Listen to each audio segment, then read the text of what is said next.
Hello mga B, for today's video, mag-grocery na naman tayo. Kasama ko nga pala si Mama, yung pinsan ko, tsaka si Papa. So ayan, dumiretso agad ako dito sa may avocado station. Sobrang favorite ko kasi to. Kumuha din ako ng artisan multi-grain bread. Kumuha din ako ng lettuce, tapos ang broccoli sprout naman, 2 tofu. Tapos, spring onion, bumili rin ako ng pechay bagyo kasi pangsahog na rin namin sa mga karne sa bahay.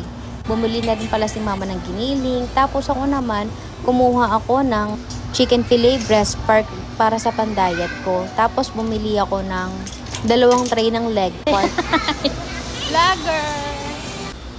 Syempre, hindi mawawala yung Yakult natin. Kumuha ako ng 3 balot. Para pagpupunta yung mga pamangkin ko sa bahay, meron silang makukuha kaagad sa ref. Pinilit ko nga palang abutin dito yung Arla cream cheese dahil sobrang taas. Ang hirap talaga pag maliit. Tapos kumuha na rin ako ng 1 balot ng tender juicy hotdog.